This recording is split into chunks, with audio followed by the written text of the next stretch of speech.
Okay, go live. There's going to be a 20-second lag. So we'll just have to mute all our collective volumes if you have the live show stream tab open, but don't worry about it if you don't. And there we go.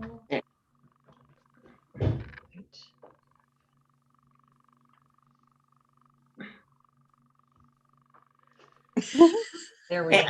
Yes. So we're Yay.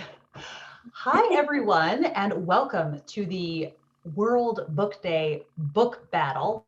And I should have had some like epic music waiting or something. But here we are, and Tanya will be with us later on. And we are so excited for those of you that are here. And we're going to share some books together, and I will put up the poll at the end of the show, and we'll have around 3 days that people can vote, and then we will announce the winner. So I guess just before we have started, I think it'd be fun just for people to introduce themselves. So Rainey, would you like to introduce yourself? Sure. I am Rainey. My channel is Rainy Day Reads, and I read all kinds of things. Aside from horror, I'm really game for anything. And Christy?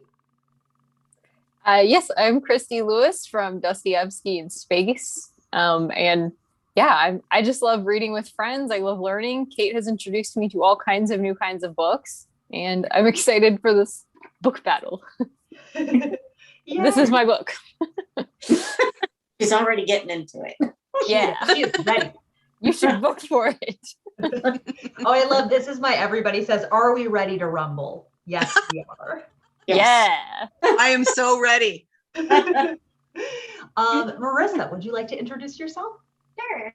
I'm Marissa from Blatantly Bookish. And I don't know, I read a lot of different things as well, mostly classics and historical fiction. And yeah, I'm really excited for tonight. And Marissa, what are we reading together in the month of May? Yes, and in the month of May, Kate and I are reading A Tree Grows in Brooklyn, which we're really excited about. So we're calling it A Tree Grows in May. Yes. Yes. And then Janelle.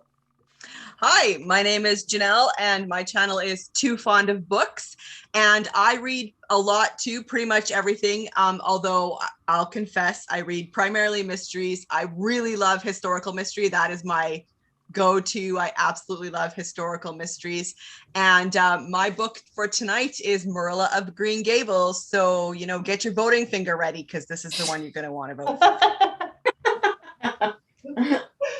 Alrighty, so I have a special wheel that I'm going to use to determine who will be the first reader. So I'm going to spin the wheel, and we'll see who it lands on. Oh, Christy! So I got a text like right then. Christy! Yeah. That's good, because Noah said he can only stay for 30 minutes. So Noah, now you know. You'll get to hear Memoirs so that you know to vote for it. Perfect. All right. So are you watching the clock, Christy, or do you want me to?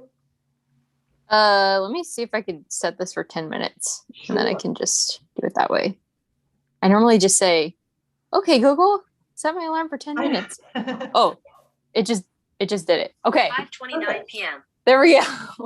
Okay, here we go. I think my Google heard you, Christy. Hold on, I have to tell it to stop. Okay. Hey Google, cancel the alarm.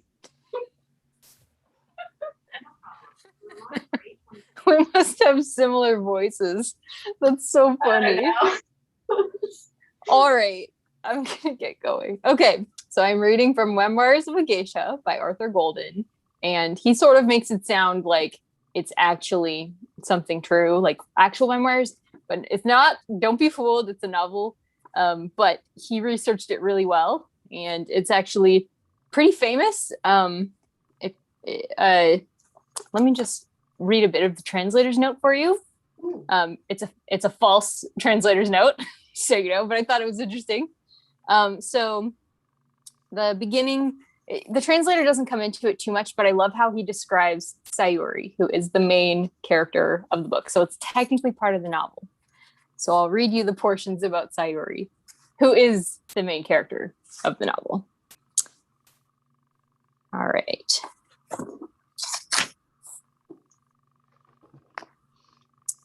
Nita Sayuri has impelled me to rethink my views.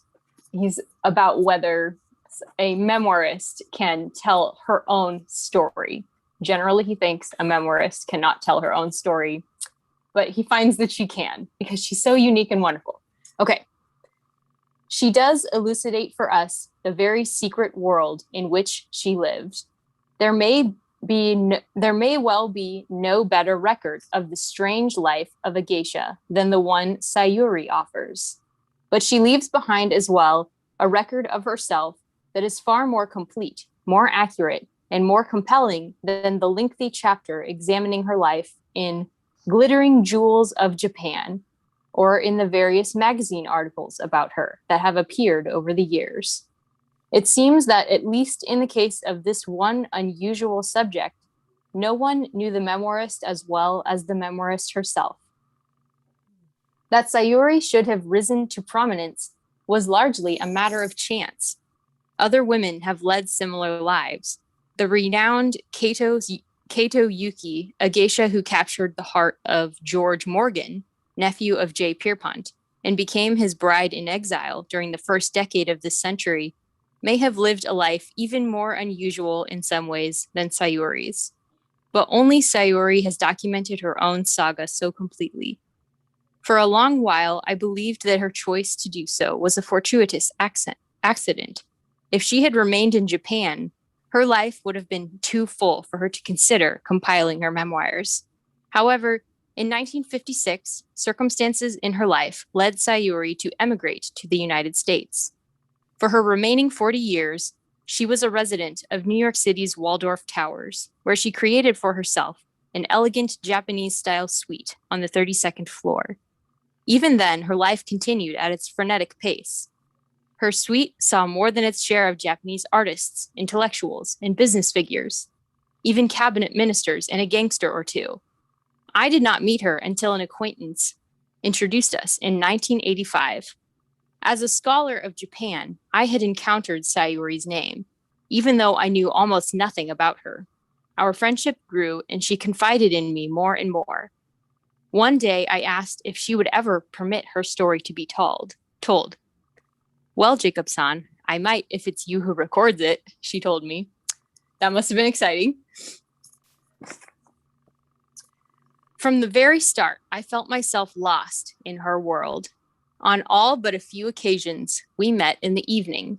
Because of long habit, this was the time when Sayuri's mind was most alive. Usually, she preferred to work in her suite at the Waldorf Towers, but from time to time, we met in a private room at a Japanese restaurant on Park Avenue, where she was well known. Our sessions generally lasted 2 or 3 hours. Why did Sayuri want her story told? Geisha may not take any formal vow of silence, but their existence is predicated on the singularly Japanese conviction that what goes on during the morning in the office and what goes on during the evening behind closed doors bear no relationship to one another and must always remain compartmentalized and separate. Geisha simply do not talk for the record about their experiences.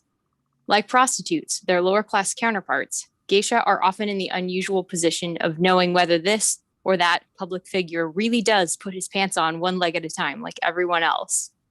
Probably it is to their credit that these butterflies of the night regard their role as a kind of public trust. But in any case, the geisha who violates that trust puts herself in an untenable position. Sayuri's circumstances in telling her story were unusual, in that no one in Japan had power over her any longer. Her ties with her native country had already been severed. This may tell us, at least in part, why she no longer felt constrained to silence. Though she was eager to have her biography recorded, Sayuri did insist upon several conditions. She wanted the manuscript published only after her death and the deaths of several men who had figured prominently in her life. As it turned out, they all predeceased her. It was a great concern of Sayori's that no one be embarrassed by her revelations. Whenever possible, I have left names unchanged, though Sayori did hide the identities of certain men, even from me, through convention, rather common among geisha, of referring to customers by means of an epithet. When in names such as Mr. Snow Showers, whose moniker suggests itself because of his dandruff, the reader who believes Sayori is only trying to amuse may have misunderstood her real intent. Chapter 1. So this is Sayori speaking now. Suppose that you and I were sitting in a quiet room overlooking a garden, chatting and sipping at our cups of green tea while we talked about something that had happened a long while ago. And I said to you, that afternoon when I met so-and-so was the very best afternoon of my life, and also the very worst afternoon. I expect you might put down your teacup and say, well now, which was it? Was it the best or the worst? Because it can't possibly have been both. Ordinarily, I'd have to laugh at myself and agree with you. But the truth is that afternoon when I met Mr. Tanaka Ichiro really was the best and the worst of my life. He seemed so fascinating to me. Even the fish smell on his hands was a kind of perfume. If I had never known him, I'm sure I would not have become a geisha. I wasn't born and raised to be a Kyoto geisha. I wasn't even born in Kyoto. I'm a fisherman's daughter from a little town called Yoroido on the Sea of Japan. In all my life, I've never told more than a handful of people anything at all about Yoroido or about the house in which I grew up, or about my mother and my father or my older sister. Certainly not how I became a geisha or what it was like to be one. Many people would much rather carry on with their fantasies that my mother and grandmother were geisha and that I began my training in dance when I was weaned from the breast, and so on. As a matter of fact, one day I was pouring a cup of sake for a man who happened to mention that he had been in Yoroido only the previous week. Well, I felt as a bird must feel when it has flown across the ocean and comes upon a creature that it knows its nest. I was so shocked I couldn't stop myself from saying, Yoroido? Why, that's where I grew up. This poor man, his face went through the most remarkable series of changes. He tried his best to smile, though it didn't come out well because he couldn't get the look of shock off his face. Yoroido, he said, you can't mean it. I long ago developed a very practiced smile, which I call my no smile, because it resembles a no mask whose features are frozen. The advantage is that men can interpret it however they want. You can imagine how often I've relied on it. I decided I'd better use it just then, and of course, it worked. He let out all of his breath and tossed down the cup of sake I'd poured for him before giving an enormous laugh. I'm sure it was prompted more by relief than anything else. The very idea, he said with another big laugh. Ooh, that's the end. 10 minutes, I mean. Not the end at all. Great reading, Christy. Woohoo! Thank you. And the writing is really beautiful, like very, I don't know, just vivid. And I felt like I was right there. Yeah. Yay. Yes. I'm That's what I love intrigued. about it.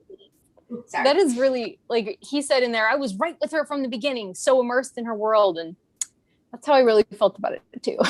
Mm. What were you going to say, Marissa? Oh, I kept seeing scenes from the movie in my head. I love the movie. Right. Before. It's Oh, man. It's such a beautiful movie. So if that ends up winning, I would definitely want to watch the movie afterwards. Yes. Watch along. All right. Shall I spin again? Ooh. Okay. Here we go. Me. Woohoo! One. So now we're going back a few years in publication date, and this was published in 1938. And this is very much like your kind of, I don't know, like light and fluffy, but full of sparkling wit kind of modern classic.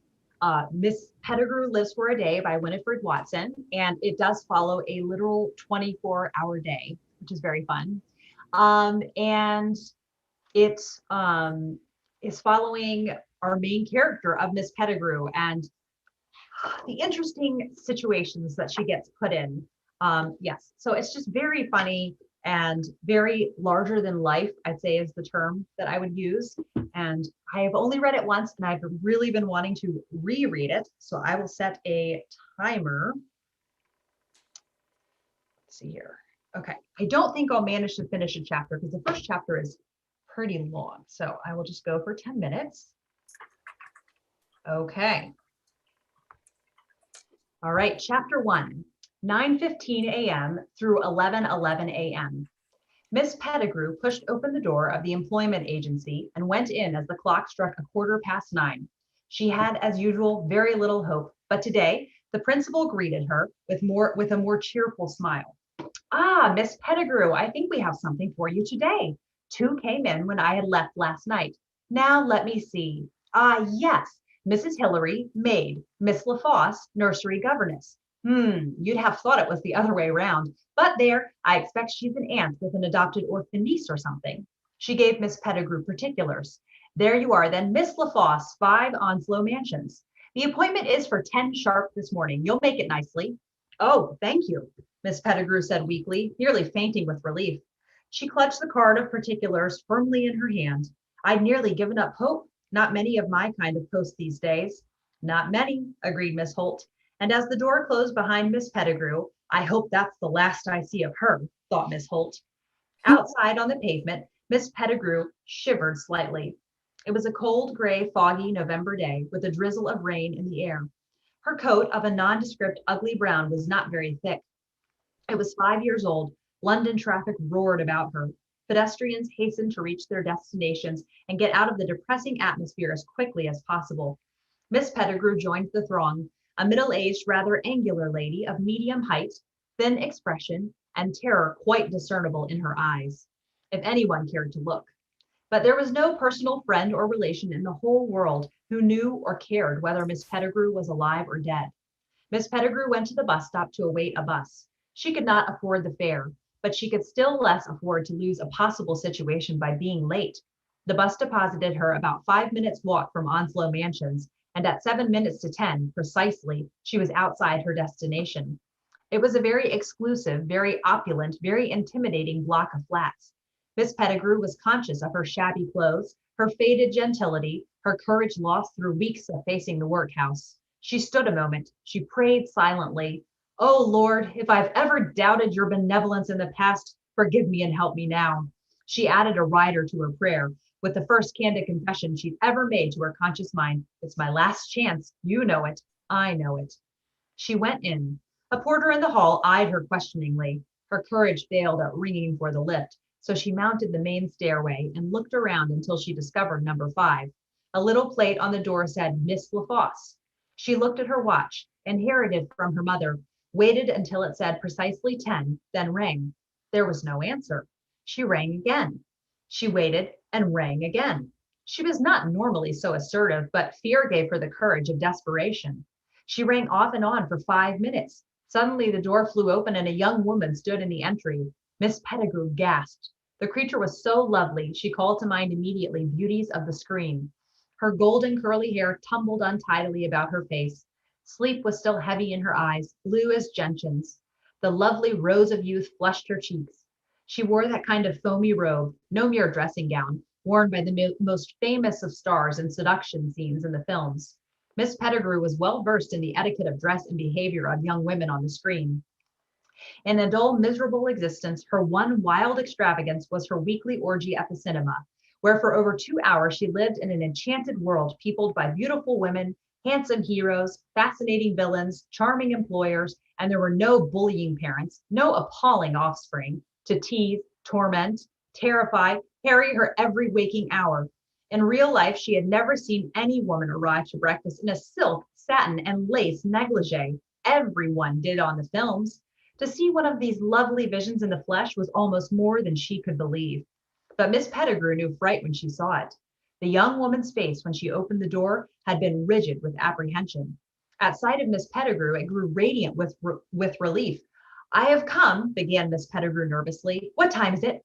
It was prompt 10 when I first rang. The hour you named, Miss LaFosse. I have been ringing for about 5 minutes. It is now 10:05. My God!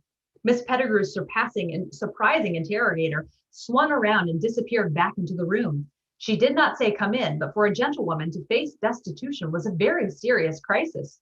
Miss Pettigrew found courage, walked in, and shut the door behind her. At least I shall ask for an interview, thought Miss Pettigrew. She saw the whisk of draperies disappear through another door and heard a voice saying urgently, Phil, you lazy hound, get up, it's 10:30. Prone to exaggerate, thought Miss Pettigrew, not a good influence for children at all. She now had time to take in her surroundings. Brilliant cushions ornamented more brilliant chairs and Chesterfield.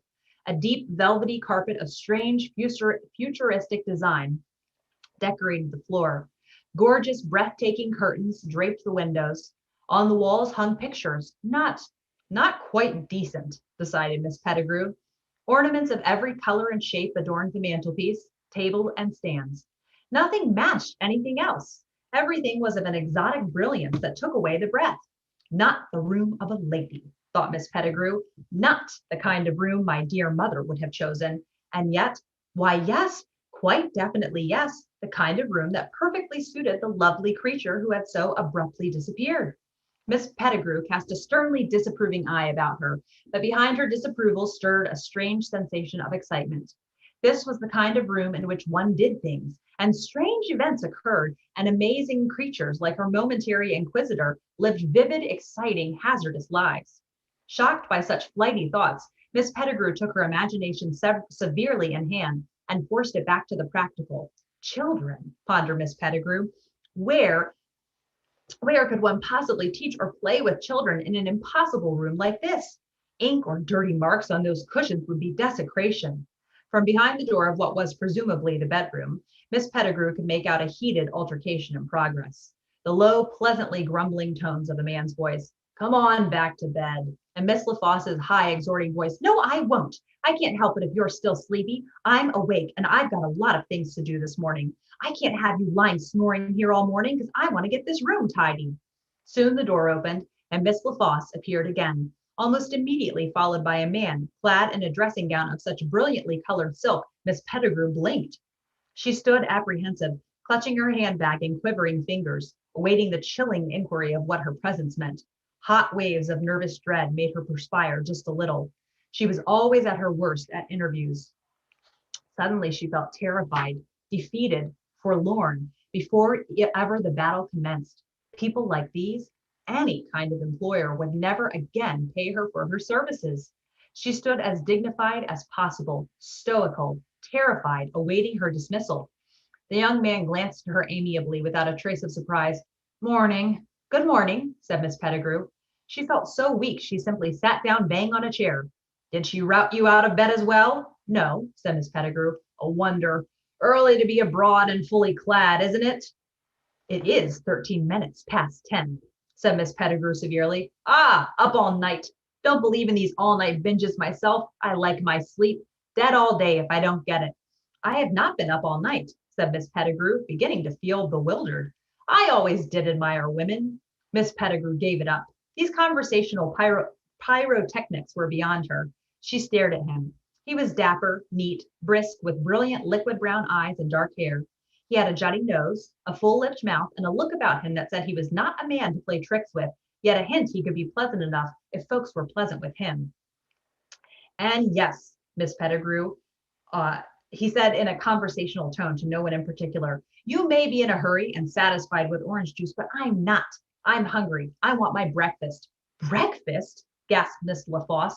Breakfast? You know my maid's left. I can't cook. I can't cook anything but a boiled egg. I hate boiled eggs. Miss LaFosse's eyes swiveled round to Miss Pettigrew. Her expression became imploring, beseeching. Can you cook? Miss Pettigrew stood up. When I was a girl, said Miss Pettigrew, My father said that after my dear mother, I was the best plain cook he knew. Miss LaFosse's face became illumined with joy. I knew it. The minute I laid eyes on you, I knew you were the kind of person to be relied on. I'm no use at all. The kitchen's through that door. You'll find everything there, but hurry, please hurry. Flattered, bewildered, excited, Miss Pettigrew made for the door. She knew she was not a person to be relied upon, but perhaps that was because hitherto everyone had perpetually taken her inadequacy for granted. How do we know what latent possibilities of achievement we possess? Chin up, eyes shining, pulse beating, Miss Pettigrew went into the kitchen. Behind her, Miss LaFosse's voice carried on. Now you go and get shaved and dressed, Phil, and by the time you are ready, breakfast will be ready. I can set the table. All right. I'll stop there. Yay. It sounds so English. It sounds Yeah. like it would be a fun one. Never read it, but I have a copy. I was following along. I like the illustrations in that. It's they're very entertaining. Yeah. I didn't realize like how far I was going to read, but I did censor one sentence because there is some like anti-Semitism in it, and so it just felt very harsh to like read that sentence on a live stream. So people can read it on their own if they want to. Good choice. Good choice. Yes, good choice. Yes, so it is fun despite some flaws that it does have. So yes, it is very like snappy and fast-paced. Hmm. Yes, so I like those kind of stories where your main character is dropped into a situation that they don't understand, but there's this like time constraint because the story is only taking place in a day, so you're as bewildered as they are. It's very entertaining. it is. It definitely is. Alrighty, I will spin the wheel. This makes me nervous. See, did it go? Oh, okay. Oh, Tanya. Tanya, over here. Not yet. Because it is an hour earlier too. Let's see, is it? Oh, Marissa! There you go. Woo. So I have picked Salvage the Bones. It is kind of different from Miss Pettigrew Lives for a Day, for sure. It is not as cozy, but it is quite a gritty and intense book. It's all about a family living in Mississippi. I believe it's Burrow, Mississippi, in the days before Hurricane Katrina, and how they prepare for that, and how they learn to nurture love amidst chaos and violence. So, yes, I will start from the beginning. Just set a timer. Okay.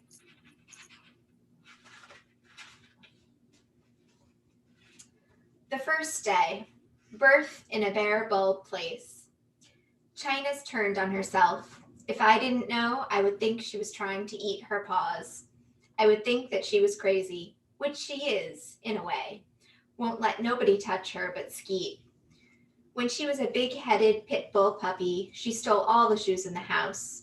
All our black tennis shoes Mama bought because they hide dirt and hold up until they're beaten soft. Only Mama's forgotten sandals, thin-heeled and tinted pink, with so much red mud seeped into them, looked different. China hid them all under furniture, behind the toilet, stacked them in piles and slept on them. When the dog was old enough to run and trip down the steps on her own, she took the shoes outside, put them in shallow ditches under the house.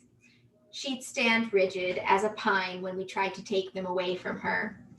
Now China is giving like she once took away, bestowing where she once stole. She is birthing puppies.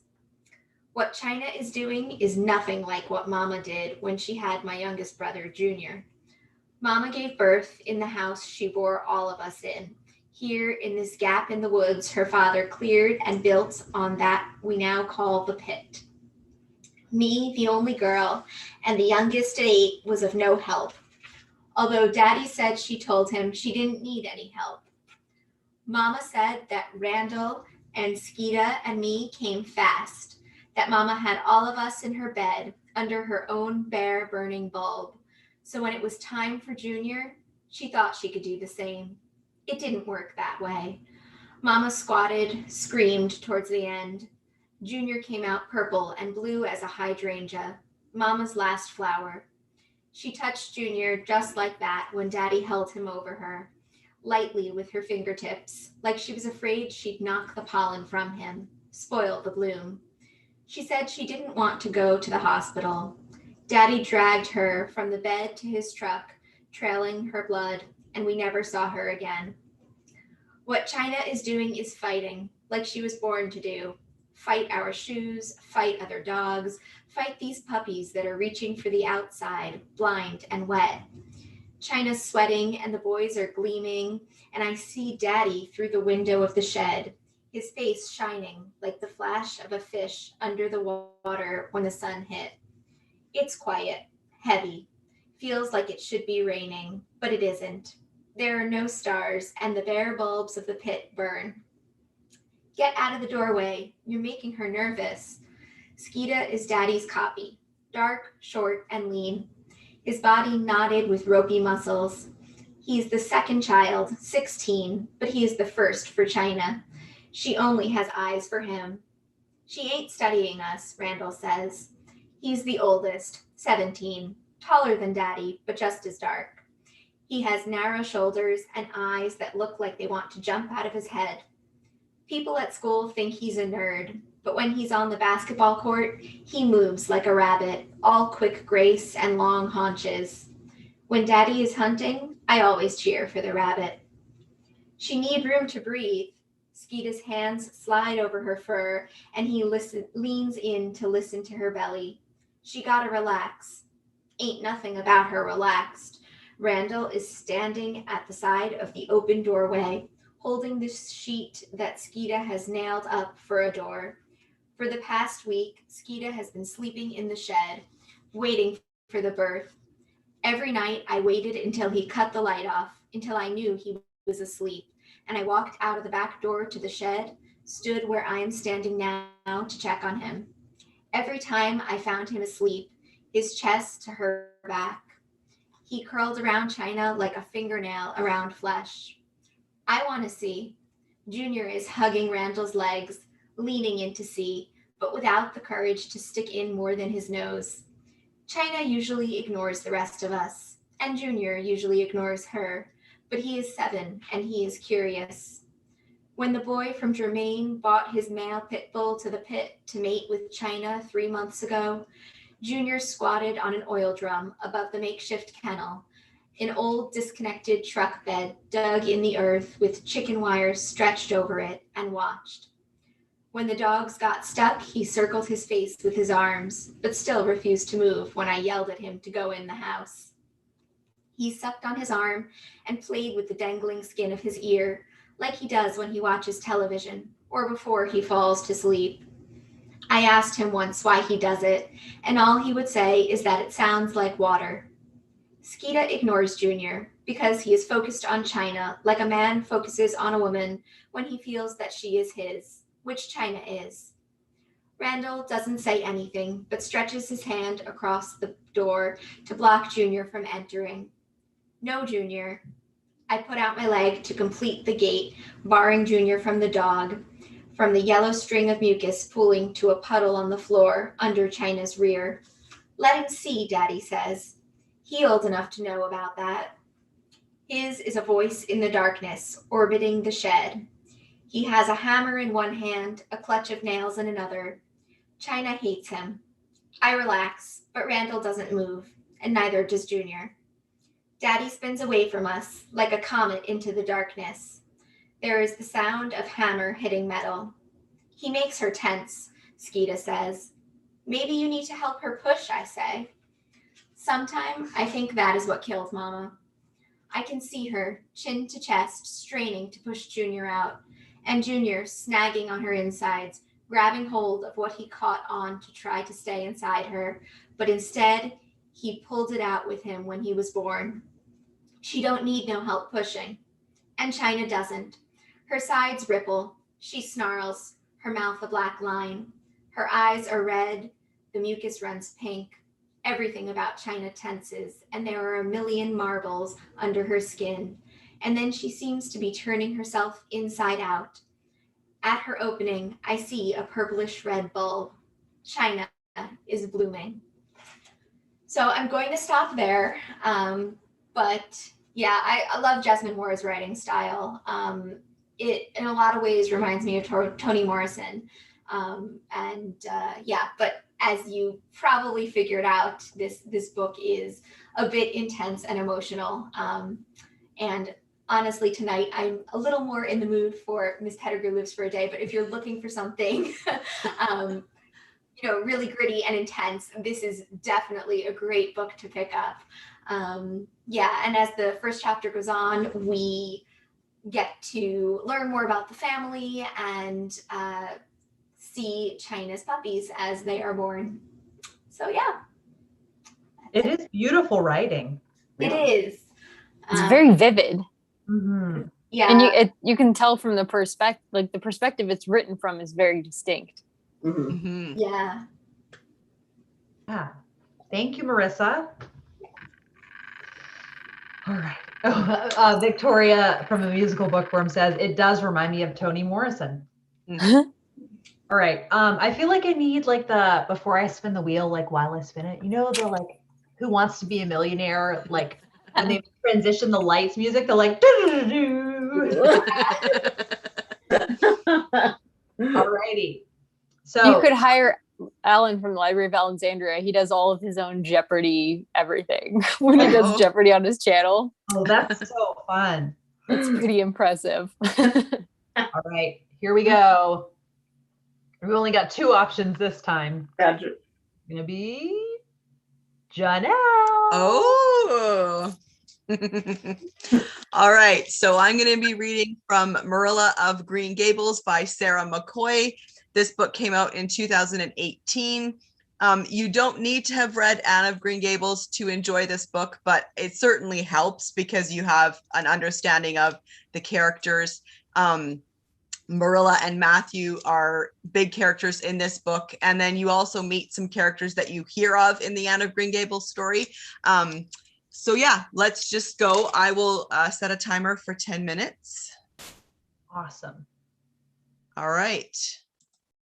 Prologue, 1876. It had been a rain-chilled May that felt more winter than spring. The apple, cherry, and plum trees were far less jubilant than usual. Their blossoms confettied the pitched roof and washed down the eaves of Green Gables without anybody noticing. Marilla and Matthew worked side by side like blinder-clad horses, plowing ahead as they'd always done. The steady momentum they shared carried them towards the future. The farm chores needed doing, a lost button needed sewing, a batch of bread dough needed kneading. Today was full. Tomorrow would come unpredictably, as was predictable. No use worrying until it was staring you in the face. On this day, that face happened to be a red fox. Must have been trying to find a warm spot out of the rains, said Matthew. Marilla huffed and dabbed the split in his forehead with witch hazel. He winced at the sting. Matthew was too forgiving. That fox wasn't looking for a nap. It was looking for her chickens and would have gobbled them up tooth and claw had Matthew not come upon it. She told him so. We had a mink in our coop last month, agreed old Dr. Spencer. It killed all but one of our laying hens. Scared the milkers, Matthew continued. He was in his bed now. Marilla had found him knocked out cold on the barn floor, dairy cows milling around like prissy church ladies. Scared me half to death is what it did. She'd had to leave Matthew slumped over in the stable while she ran to the Lynn's farm for Thomas, who then rode to fetch Dr. Spencer in town. Such a process. It had taken her nearly an hour to send word for help. In her youth, she'd had quick legs, but they had changed. When she returned, Matthew was tottering around the barn, head bleeding, but otherwise alive. What if it hadn't been so? Time was of the essence when it came to life and death. She'd learned that well enough by now. Hit my head against the beam. Could have happened to anyone. Could have, but it happened to you. Marilla put the damp rag in the basin. The wound clotted in a crimson streak across his brow. Glad there's nothing broken. A hearty contusion, though. Dr. Spencer leaned over Marilla to pull one of Matthew's eyes wide. Don't see any dilation. You're just scuffed up and needing rest. Marilla rose to throw out the pink water. The men's voices carried down the hall to the kitchen. You aren't the young man you used to be, Matthew. 60 is a hard age to run a farm by yourself. This is coming from a friend who's got some years on you. Trust me, it only gets harder. Ever think of hiring someone as a live-in? There was a long pause. Marilla stopped pouring the water to listen closer. I couldn't have another man living here, Matthew said finally, not with an unmarried sister. Wouldn't do. No, you're right, not a man. A farm boy? There are plenty of orphans in Nova Scotia looking for work for their keep. My daughter-in-law is going over next week to bring back one for herself. 'Twould be easy to bring too. I'd have to speak to Marilla about it first. Marilla alighted on an old hope buried so deep that she'd almost convinced herself it had been a dream. Laughing little boys over checkerboards, a Christmas tree strung with berries, mittens by the fire, cocoa and ginger snaps, the smile of true love. Red a begweight, wishing stones and Izzy, dear Aunt Izzy. Her eyes turned watery from the memory. She wiped them clear and finished washing out the basin. Dr. Spencer came from Matthew's room. He's going to be fine, Marilla. Grateful it wasn't worse, like you said. He nodded. Keep him off his feet. After a night's sleep, he should be back to his old self. She gave Dr. Spencer the angel cake she'd baked that morning and one of their last bottles of red currant wine. The new minister disapproved of fermenting spirits. All the Sunday school members had clucked in agreement. Marilla wondered if they'd been so reproachful of Christ turning water into wine. Probably so, given Rachel's temperament these days. Marilla had stopped making her batches, but Dr. Spencer had been around too long to capitulate to the growing temperance. He'd been the young doctor at her mother's bedside and attended to every bruise and cough in the last 40 years.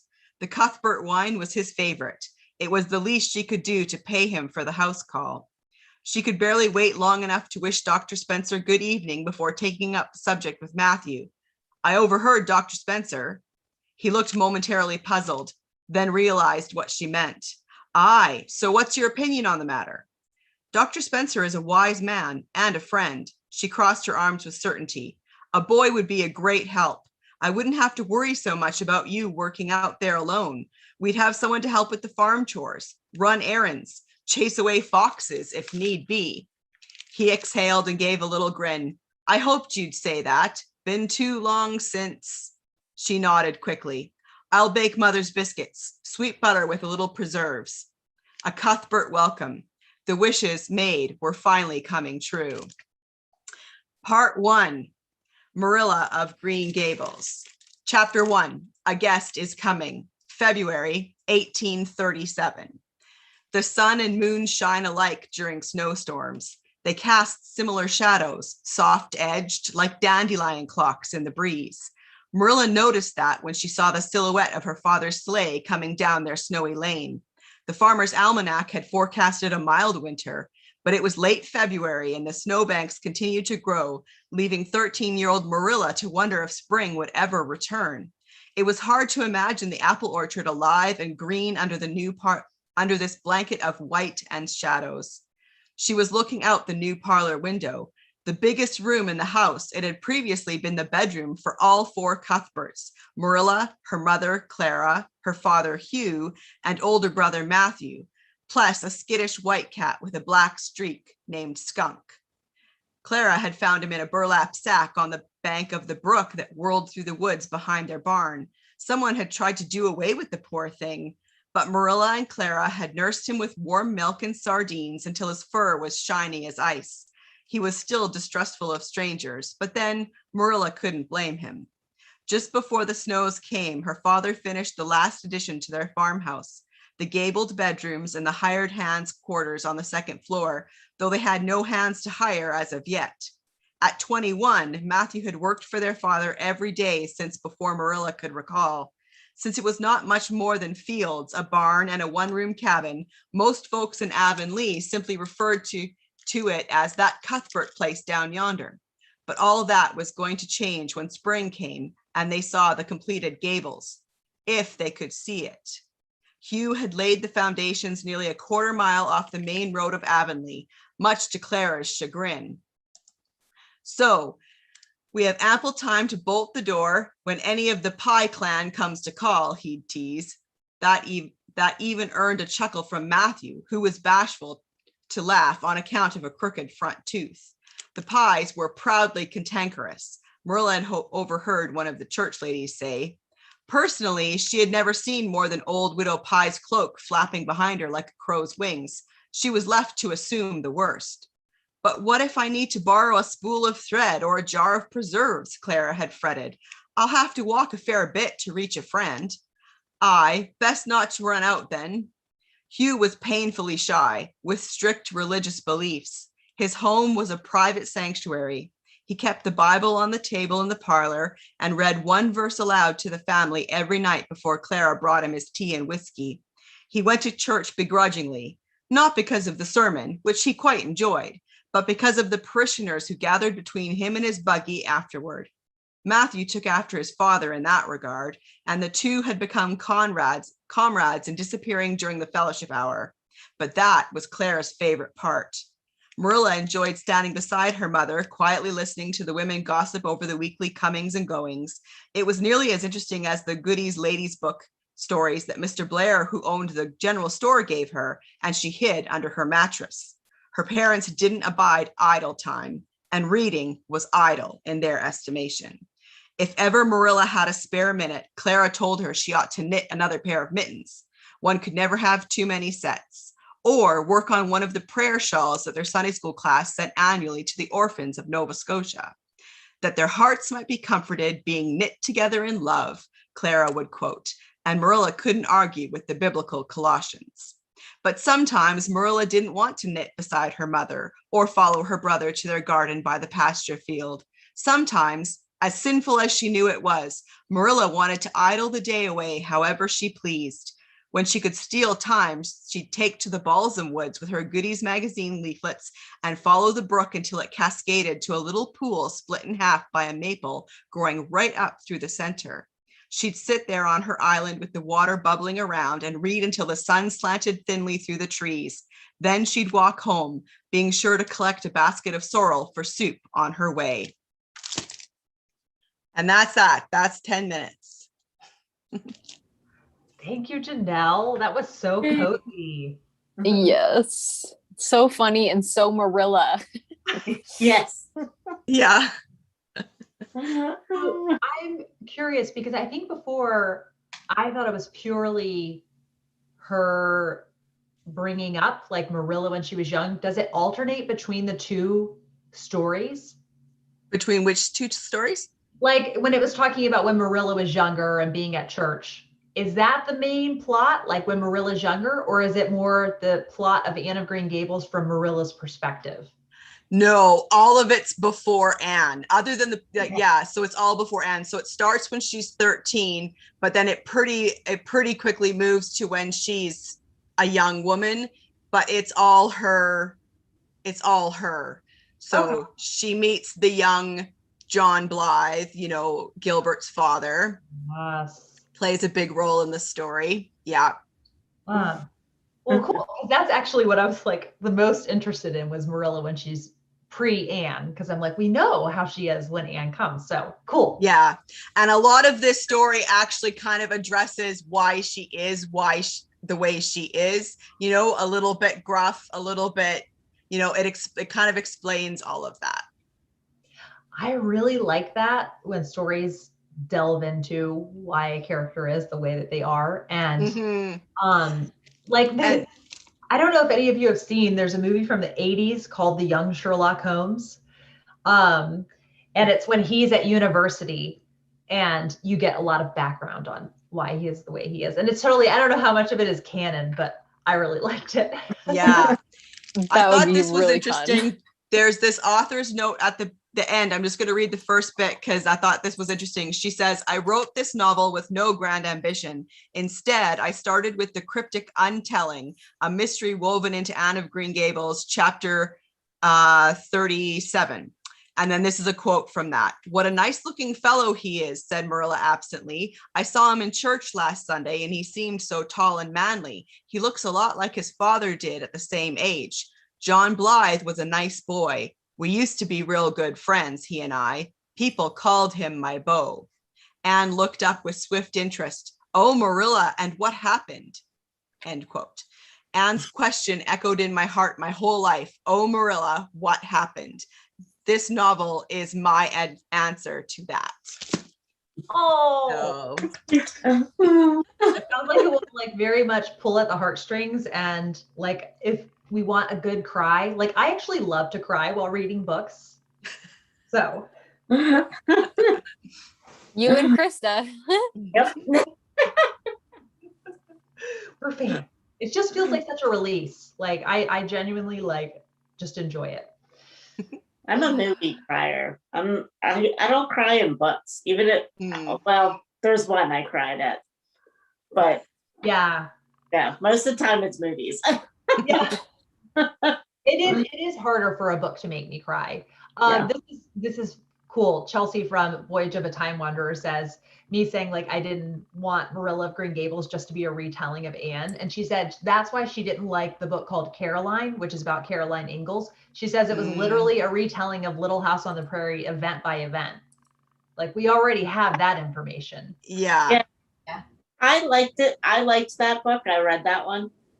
I did like it though, because it was a retelling, but it's been so long since I've read that series too. And it was told from a completely different perspective, and you really didn't even get the girls' perspectives.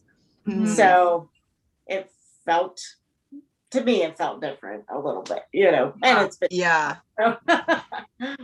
I haven't ever read those. I read the series growing up, but I think I didn't know about the extra books. Like I am interested in them, but I think they're not even published anymore. Are they out? Which ones? Like the ones about characters from characters that aren't, sorry, what am I trying to say? Like other characters in the Little House series narrating. Oh, well, this book, Caroline, is a newer book. It's a newer one. Okay. Yeah, I can't even remember who the author is. Yeah. I have it on my shelf because I liked it, so I kept it. But I can't remember who it was. And this is my everybody says like the new PBS Endeavor series that builds up the Endeavor Morris character from the beginning. Right. Which I think it's really cool. Or like in the Morse series, you don't find out until, is it like the 11th book? Maybe Janelle knows his first name. You just know. Oh yeah. Morse, and his first initial is an E. Yeah. And then you find out like the 11th book that his first name is Endeavor. What a name. Very Puritan.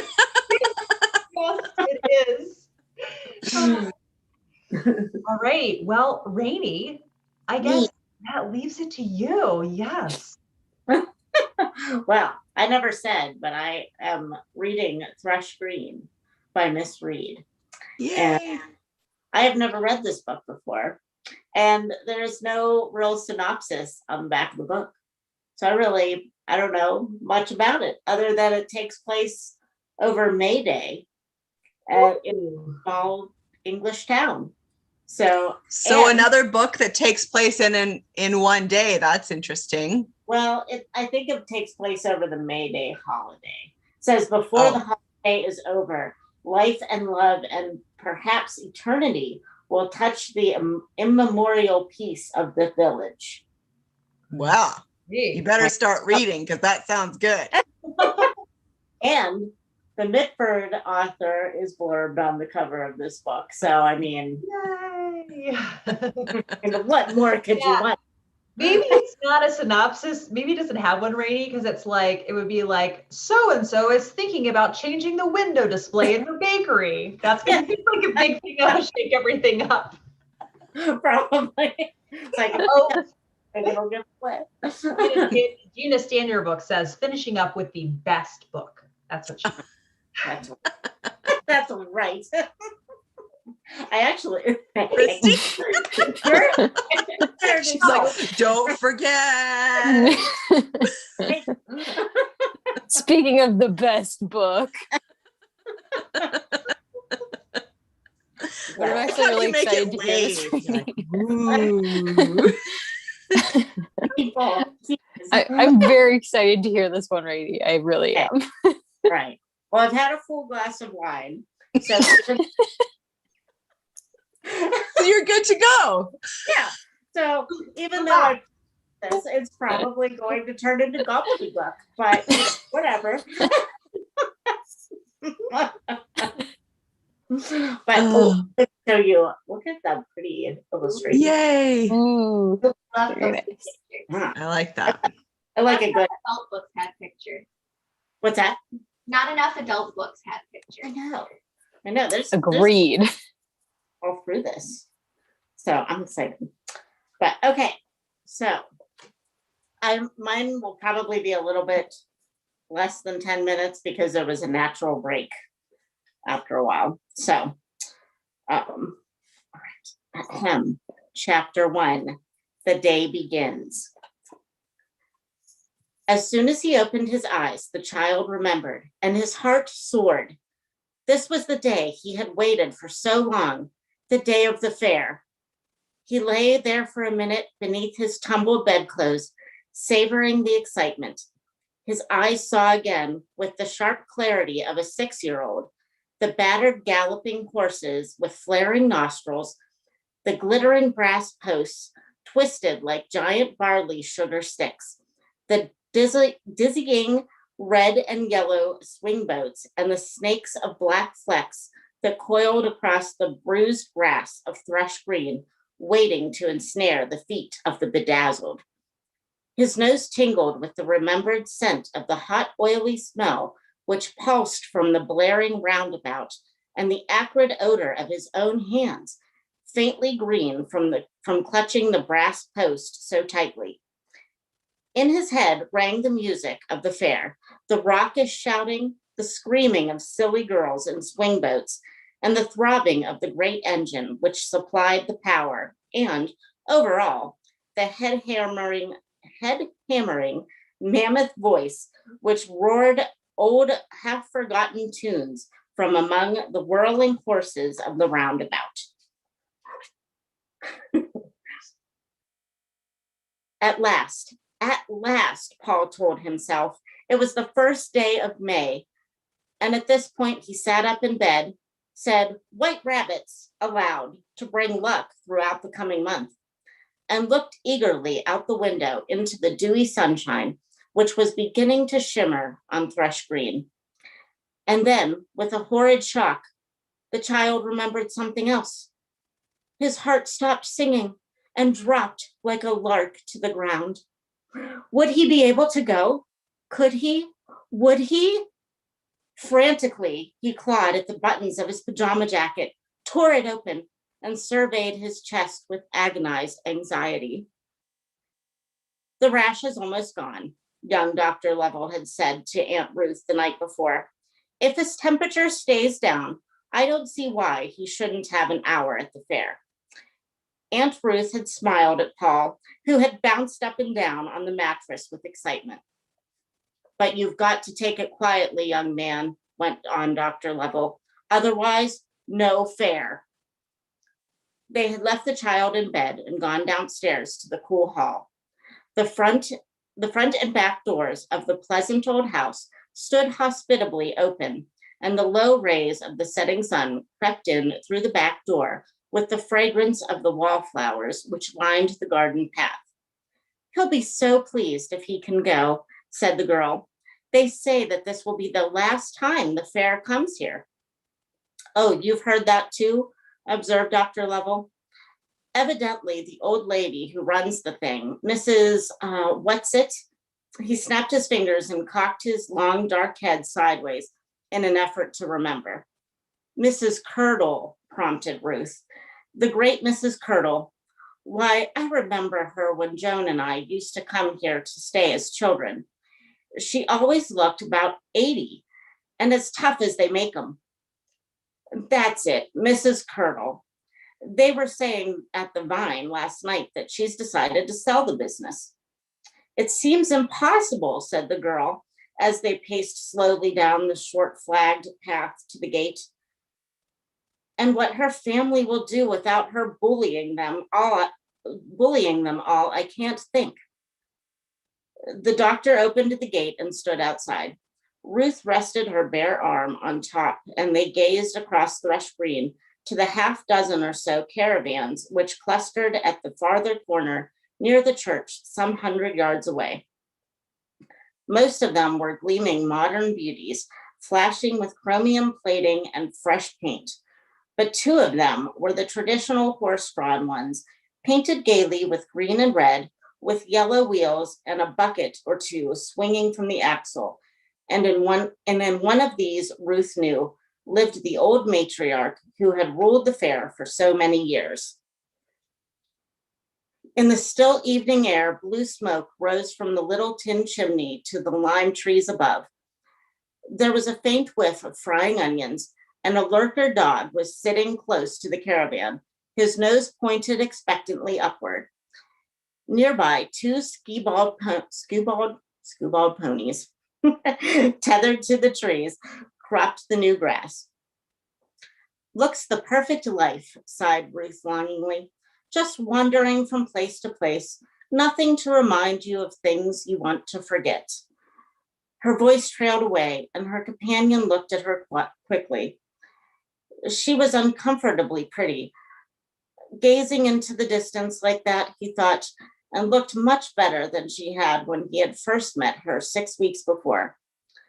Then she had been a pathetic little ghost, sitting listlessly in her sister's house, answering politely when addressed, with her heart and mind in some far distant place. Damn that fellow, thought young Dr. Lovell savagely for the 100th time. And I suppose she'd take him back again if he came crawling, blast his eye. He fought down his useless anger and spoke equitably. The calm evening gave him courage to speak more intimately than he had dared before. You will forget, he assured her seriously. Look at the day ahead and never backward. You don't need a caravan for happiness, you know. The girl looked at him directly and gave a quick, warm smile. The young man laughed with relief and raised his head in farewell. I'll look in tomorrow morning, he promised, and set off across Thrush Green to his own temporary home. That's it. I love Miss Reed. I've never read this before, but just that first little section, I was like, oh, I love it. Yeah. No. I'm intrigued. I want to know what happens at this fair. And who is this guy who treated that poor girl so badly? Oh. And does he get his comeuppance? I hope so. Let's hope. Rainey, you did a great job with your theater voice. Oh, thank you. Definitely. See, we have a problem now because I want to read all of these books. I know. Yeah. Oh, that sounds good. That sounds good. That's fine. So maybe instead of a book battle, this should be a book cooperation, and we just do a read along of all 6 of them. Oh, yeah. We'll just take the next 6 months and read. Like Thrush Green and Marilla of Green Gables are kind of on brand for me. Yeah. But Salvage the Bones and Memoirs of a Geisha, I would more branch out to read those. And I genuinely liked the writing in all of these. And I am such a my DNF senses tingle so easily. And I have not had that with any of these books. So what you're saying is everybody's going to have a very hard time voting. Yes. Yes. Victoria. Instead, we miss Tanya.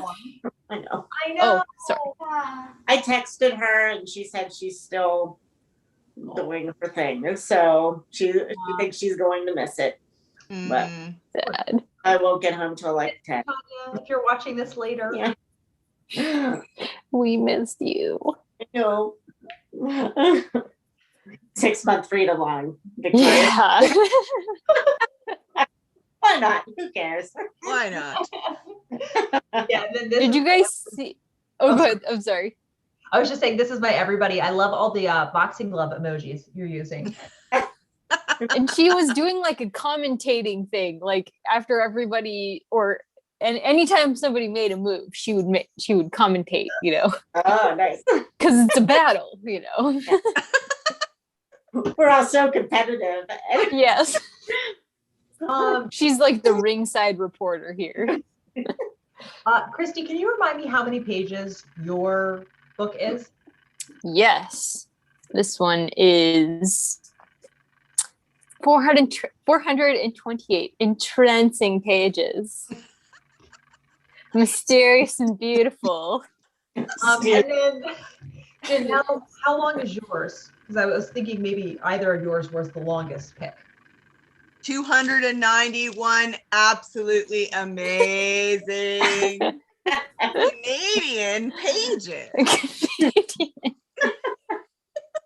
Who doesn't love the East Coast of Canada, right? Especially Anne lovers.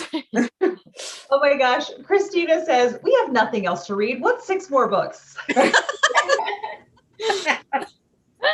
Other books in the world, who cares? You don't need to read those. They're trash. And then Marissa, how long is your book? Let's see. It is. Oh, there's a Q&A in the back. Okay, let's not include the Q&A with the author. 258. Okay. Mine is 233. I think maybe Rainey, yours is the shortest. Yeah, mine's 226. Holy cow. Mine is a chonker compared to all of yours. We're never this finished. Never. But I promise it's worth it. So Stephanie says points to Nova Scotia. So interestingly, Marissa, I used to live in Mississippi, and it just happened that we moved the summer of 2005 from Mississippi. Oh my gosh. Like a few months later, Hurricane Katrina happens. Wow. Yeah. But we were inland enough, like my town compared to what everybody else went through, it was so mild, but they did lose power for a week. So then just to think that we were that far inland and they lost power for a week, like what everyone else went through, I just can't imagine. Wow. Yeah. But it sounds like there are definitely some hard things that happen in it. But would you say maybe bittersweet is a good way to describe it? Honestly, I don't remember. I read it a long time ago, and I remember it being emotional. And you were talking about crying. I cry when books are emotional in general, not just sad. So that doesn't mean that it was necessarily particularly sad. But I do remember like turning the pages towards the end and just kind of sobbing to myself. But the writing, I think, makes up for the emotional, the harrowing emotional events. I think that the writing is the sweetness in this book, certainly. Kind of the relief that's in there. Yeah. I do like appreciate a book that really moves me.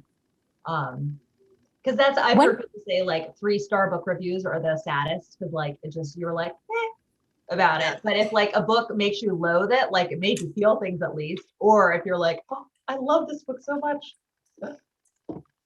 When was your set again, Marissa? Sorry, go ahead. I keep interrupting Kate. Just before Hurricane Katrina, so it's pretty. 2005. It's pretty recent, yeah. Pretty recent. Is that the most recent of all of ours? I think so. In terms of when it's set or when it was written? Both. No, probably when it's set. When it was set, probably. When it was written, I think Janelle's was published in 2018, and this was published earlier, I believe. Let me check. Go ahead, Kate. I think was a 2021 release. Tanya's was brand new. Yeah. So we'll keep Tanya's in the running and just like look on Goodreads, read a sample, and it will be up on the poll. Yeah, for sure. Yes. Boy, what fun this was. And I can't believe it's never been done on BookTube before because this was This is a brilliant idea, Kate. Yes. Thank you. I mean, thank you. But what's funny is now that I've read the other books, I'm like less interested in my own book. No. I'm still very interested in my book. Christy's like the most competitive of all of us, I think. I think so. I'm Yeah. sorry. What gives you that impression, After Rainey? watching Kate's announcement video, I was like, okay, it's on. I've got to be a constant commercial for Memoirs of a Oh, Tina's Chamber Books commented, all my Agatha Raisin are 3-star. I love them, but I can't give them more stars. That's a very good point. You do have like cozy mysteries. I have a different requirement that I want out of. So I like it if it's like funny, quick, easy to read, and the writing is decent. I'm happy. Yeah. Yeah. And I'll give it 3 stars and not insult it. But if I gave a Victorian classic 3 stars, it would be an insult. Yeah. And so I will, Gina has asked, how do we vote? I will put the poll up on my channel page. So you can choose. The community tab. Yes, the community, thank you. Community tab. You're more tech savvy than I am, Christy. So how about, I have a question about community tab. I apparently just got this community tab thing, but I can't access it. I don't know how to get to it. Have you done it on the iPad? The iPad, I think iPads still don't have the community tab. Oh, well, that's gonna be poopy then, because I only have an iPad. Oh, So on your phone, you can look at it. Oh, can I? Okay. So I'll show you. I heard of this community tab, by the way. Let's take a look at it. Where is this alleged community tab? It took Yeah. me a long time to find it. Okay, so you go to your channel, okay? Okay. Oh, look, I'm streaming right now. Look at that. in case you forgot. Oh, wait, I see it. Yeah, so then videos, playlist, community. Oh, There it is. oh, I've okay. used it before and didn't even know. Now you know. Oh, learn something every day. That's exciting. And apparently you can schedule posts as well. So and Oh, you have to hit 1K to have it. yeah. So yes. Yeah. I got that sometime back in like February, and then I never really said anything about it. Well, it is a mere number, you know. Yeah. You're that's too modest, Rainey. Too modest. You're too busy knitting. true. True. I was Knitting wonderful gifts. Oh, Aww. yay. See, okay, that is so adorable, Christy. Isn't it cute? It's so In case perfect. anybody's wondering, I'm sure Yes. you weren't wondering, but here is Rainey's skill. You already knew she was skilled if you follow her on Instagram, but Yeah, Look at but that. look at that amazingness. It does yes, look fun. I like that color on you. It's a good Yes. color on you. thank you. Rainey picked it. I was like, oh, give me something white or I know. beige. Is that how you said it, Christy? Give me something fine. Okay. I was like, I did tell her I know I'm boring, but she was like, no.